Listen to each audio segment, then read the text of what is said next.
ici Tammy Cabage. Alors dans cette vidéo, je vais répondre à une question sur les IPO, c'est-à-dire les introductions en bourse. Vous savez, les IPO, c'est un événement qui est très suivi par pas mal d'investisseurs. Pourquoi? Parce que justement, on promet monts et merveilles. On vous dit, voilà, vous achetez une IPO et il y a une forte chance que le titre progresse. Alors on a eu ça avec Facebook, avec Twitter, avec Alibaba récemment, avec Google, etc. On a eu pas mal d'IPO qui ont super bien réussi. Il faut dire effectivement qu'on est dans un marché haussier, et dans un marché haussier, les IPO, ça fonctionne, ça marche.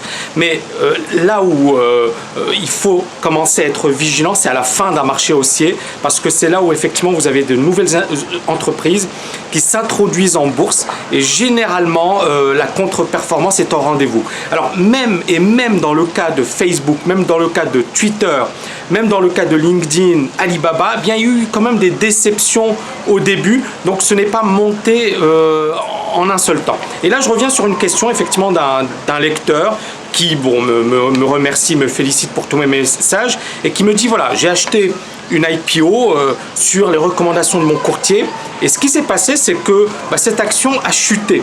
Et il ne comprenait pas pourquoi, parce que justement son courtier lui avait dit il y a 100% de chances que ça monte.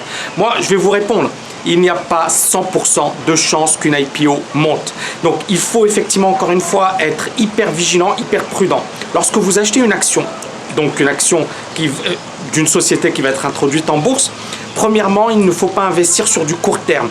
Sur un plan technique, moi je parle de l'analyse technique, de l'analyse chartiste, premièrement, on n'a aucun élément qui puisse nous aider à se positionner. Alors on va se positionner bien évidemment sur des patterns à très court terme, c'est-à-dire qu'on va prendre un graphique 5 minutes, on va regarder la cassure des plus hauts, des plus bas pour envisager, même si les plus bas on n'a pas le droit de shorter une IPO pour les actions US, mais si on casse par exemple les plus hauts, on va se dire tiens ça peut être intéressant, on va jouer une poursuite d'un mouvement haussier. Bon, on est vraiment dans un cadre intraday, mais on n'a aucun historique à long terme. On ne sait pas quel est le graphique sur une base jour, sur une base hebdomadaire, sur une base mensuelle. Donc il nous manque énormément d'informations. On se base avant tout sur un phénomène de mode, sur le fait qu'il y a énormément d'investisseurs qui se positionnent sur un titre au même moment et qui ont probablement la même information. Donc on voit bien que c'est vraiment de la spéculation pure et qu'on n'a pas suffisamment de recul sur un plan technique. Maintenant, sur un plan fondamental, on peut bien évidemment croire dans une société, on peut se dire c'est une société qui a un gros potentiel, c'est une société qui peut exploser à la hausse, mais dans ce cas, bien évidemment, l'idée c'est de ne pas investir sur une journée, mais d'investir sur 1 an, 2 ans, 3 ans. Donc on voit bien encore une fois que votre courtier n'avait pas forcément tort, mais justement, il ne faut pas se dire que sur une IPO, je vais gagner beaucoup et à court terme. Or, beaucoup de gens font ce diagnostic.